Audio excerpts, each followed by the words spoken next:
comment vas-tu, Stig?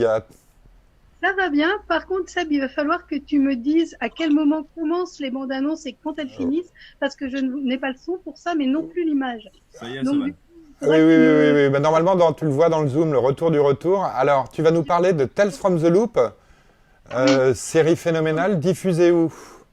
diffusée sur Amazon Prime depuis le 3 avril et qui est basée sur l'œuvre d'un peintre, d'un artiste pluridisciplinaire suédois qui s'appelle Simon Stalenhag et qui crée des tableaux, enfin des œuvres digitales qui sont basées sur les paysages de la Suède de son enfance, dans laquelle il intègre des éléments de science-fiction, mais néo-futuristes, un petit peu décrépits, et ça crée déjà des œuvres en tant que tableau qui sont vraiment très prenantes et très émouvantes.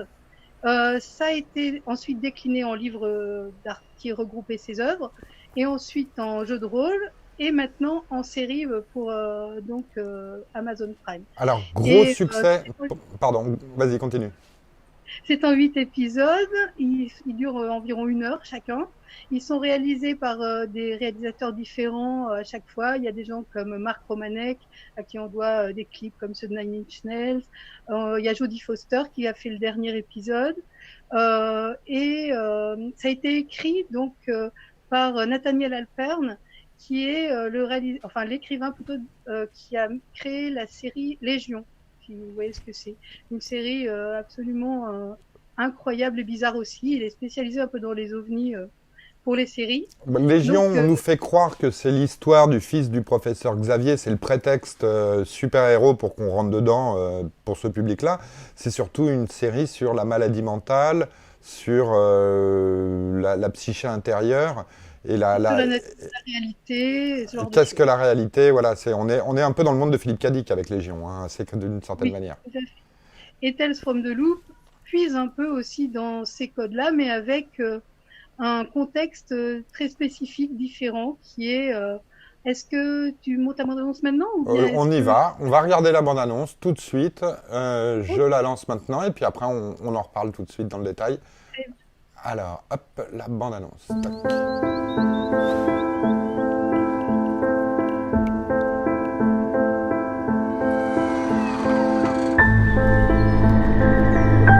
What do you do? When someone says something's impossible, I prove it's possible.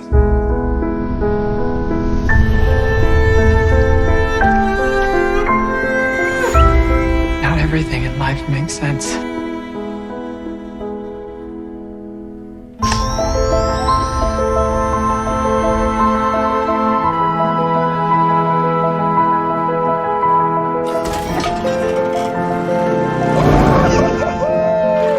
One day, many years from now, you'll wonder if this really happened. Or if it was a dream.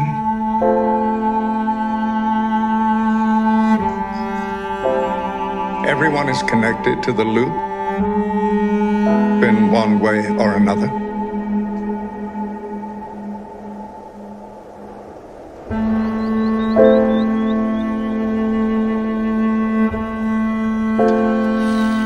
See, there's nothing to be afraid of.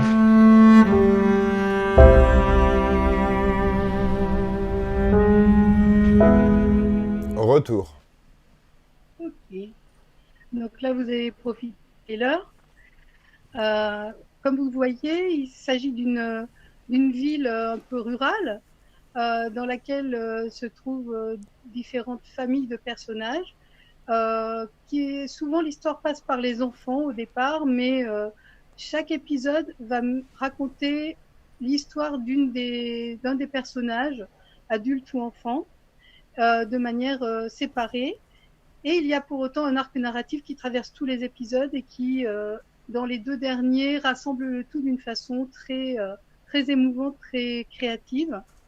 Alors, c'est une expérience un peu spéciale, cette série, dans le sens qu'elle est avec un rythme particulier auquel il faut adhérer au départ, parce que plusieurs personnes autour de moi ont été vraiment gênés par le fait que c'est plutôt lent. C'est assez lent. On n'est pas dans une science-fiction classique avec des pistons laser, des vaisseaux spatiaux. C'est pas du. On est dans un monde contemplatif, très très lent. On est dans un monde contemplatif où on s'attache plutôt à trouver l'émotion. On travaille, enfin, chaque réalisateur et chaque épisode est travaillé pour mettre en scène une émotion spécifique, comme par exemple la peur ou la solitude ou l'envie d'être quelqu'un d'autre ou la relation à la mort, ce genre de choses, et l'explore avec tout le temps nécessaire à le faire.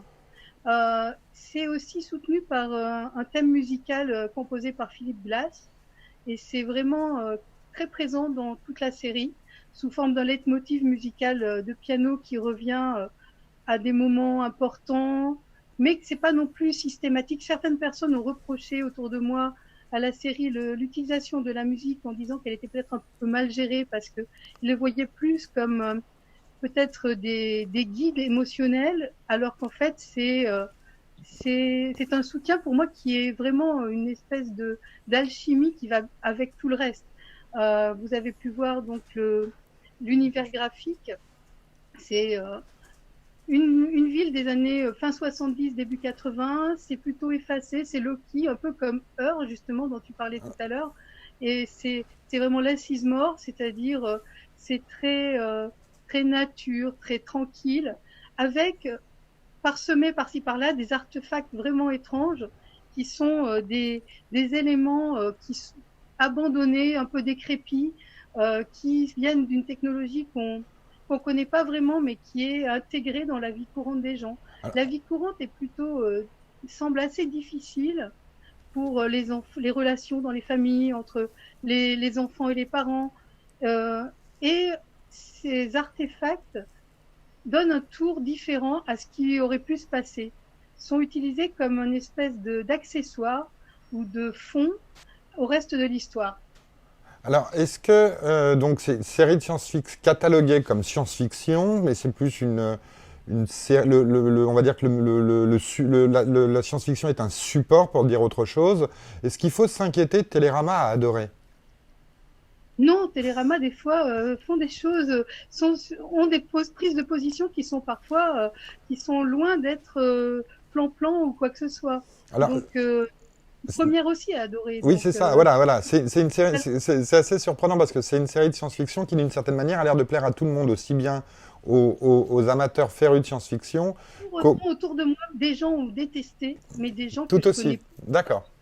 n'ont pas supporté, ont arrêté de le regarder au bout de 2 épisodes. Ils ont été oxy par la lenteur. Aussi, c'est des gens peut-être qui n'ont pas du tout envie de voir des séries qui explorent un côté émotion à ce point-là. C'est quelque chose, cette série pourrait être comparée justement à un tableau, un peu comme les tableaux de Simon Stallanote, justement. Ça pourrait être une série qu'on accrocherait comme un décor, comme un tableau dans son salon, et qu'on pourrait regarder et se perdre à l'intérieur de temps en temps, sans pour autant vouloir avoir un début, une fin, et quelque chose de très linéaire. Quelques passages tout de suite du making-of, et puis après, retour avec échange avec tout le monde. Haunted.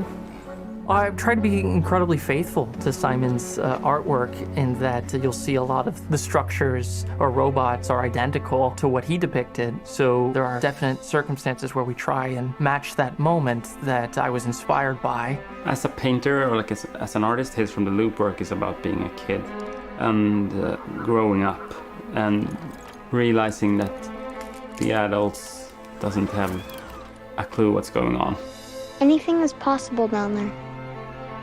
What's that supposed to mean? It looks like.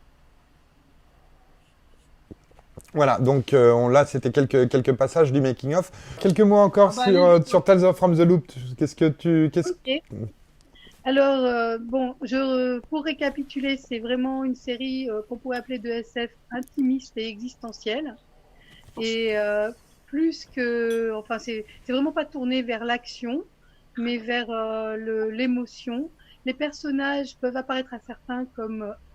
on m'a dit que certains personnages étaient énervants, mais moi, personnellement, je les trouve très attachants.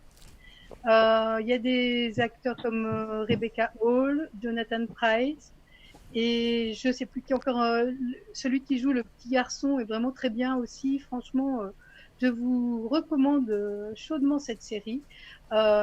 J'ai un ami, Michel Bordery, un illustrateur, qui a dit que c'était une série à contre-courant du tout venant, et je trouve que c'est vraiment bien dit. C'est exactement ça.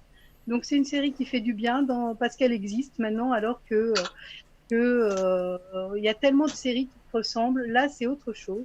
Et en plus, elle met en scène l'œuvre de Simon Stahlenhag, qui mérite d'être découverte, qui est connu maintenant quand même depuis.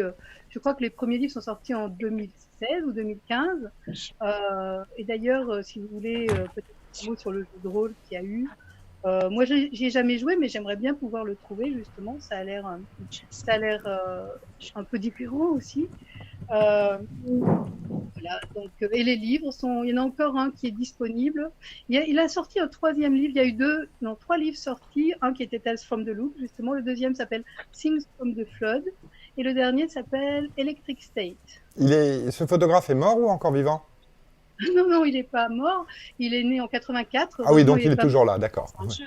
Et puis, c'est pas qu'un photographe, c'est un artiste digital, c'est-à-dire qu'il peint, mais là, il s'est tourné il fait ça avec sa palette Wacom, hein, tu vois. Pour autant, il est un musicien.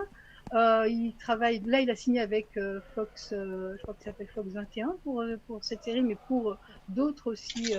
Donc en fait, il change de support en fonction de ce qu'il a à exprimer. Il est vraiment pluridisciplinaire, je dirais, tu vois.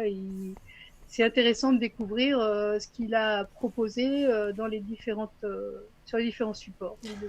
Alors justement, il a travaillé aussi sur le jeu de rôle. Canard, quelques mots là-dessus. Je crois que tu Tales from the Loop, jeu de plateau.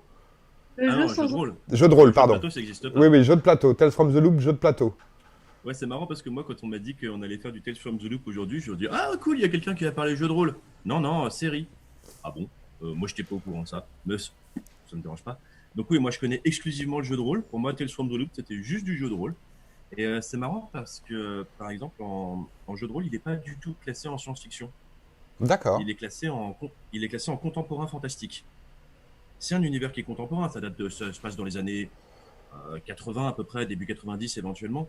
Et c'est du fantastique puisque on est sur un univers parallèle. Enfin, c'est pas exactement notre monde. C'est un monde avec une autre technologie. Donc c'est du fantastique, mais c'est pas de la science-fiction. On n'est pas dans le futur. On n'est pas dans un truc qui est totalement différent de ce qu'on vit aujourd'hui. Bah, ça peut être une uchronie, une dystopie. C'est ça. Mais pour nous, on met ça d'accord. Donc pour vous, et le jeu, il est bon ou pas en jeu de rôle, selon les critères d'un rôliste? Selon les critères d'un rôliste, ça n'a pas de sens cette question, parce qu'un jeu est bon ou pas bon en fonction du maître de jeu. Est-ce que ton maître de jeu est bon ou pas? Et tu peux prendre la pire des bouses et avoir le meilleur maître de jeu, et ce sera super. Tu peux prendre le meilleur jeu de rôle au monde et avoir un débutant ou quelqu'un qui n'est pas doué pour ça, et ce sera pas bon. D'accord. Donc, est-ce que c'est bien?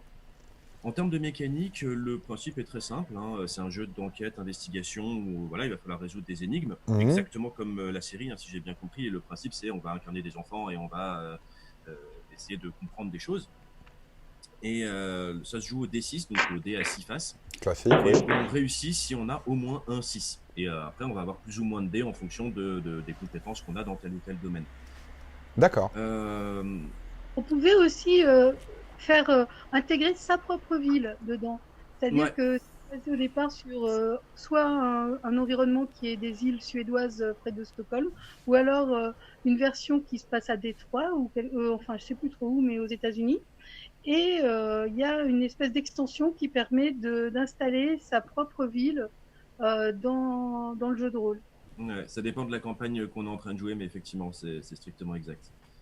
Et après, le principe de base, c'est qu'on joue des enfants et donc on ne peut pas mourir. C'est impossible. On ne mourra pas. D'ailleurs, il n'y a pas de vie, il n'y a pas de barre de vie, il n'y a pas de choses comme ça. Il y a un principe de motivation et de fierté. On va avoir des jauges de motivation et de fierté. Et le principe va donc être, on va perdre du moral, on va perdre de la motivation en fonction des ennuis qu'on va avoir. Je sais pas moi, côtoyer de proche les dents d'un T-Rex, c'est pas une très bonne chose pour sa motivation, par exemple. Ah bon? Et se faire engueuler par un adulte n'est pas une bonne chose pour sa fierté. Et à partir de là, on va avoir des malus qu'on va pouvoir corriger par certaines autres manières, etc. Mais il n'y a pas de barre de vie. On ne peut pas perdre en tant que tel. On peut ne pas réussir, mais on ne peut pas perdre. D'accord. Voilà, c'est ça. Du coup, je peux pas répondre à ta question. Pardon ? Pardon, tu disais Marie-Rose? Ou Il doit Steve? durer longtemps ce jeu alors finalement. On peut Toujours durer, pareil, on ça peut jouer dépend longtemps. Si on peut pas Tu peux perdre. jouer pendant des années si t'as envie. Mais une partie, elle dure combien de temps environ par expérience? Tu restes combien de temps toi? 2 heures ou plus? Une session de jeu de rôle, généralement, ça dure entre 1 et 4 heures. Mais ça dépend de la motivation des joueurs. J'ai fait aussi des parties de jeu de rôle qui duraient toute la nuit parce que bon, on n'avait rien d'autre à Ah faire. ouais. Et après, combien de temps va durer ta campagne? Elle dure tant que tout le monde a envie de jouer. Elle peut durer une semaine, 1 mois, 1 an, 10 ans. Tant que les gens ont envie de raconter une histoire, on raconte l'histoire.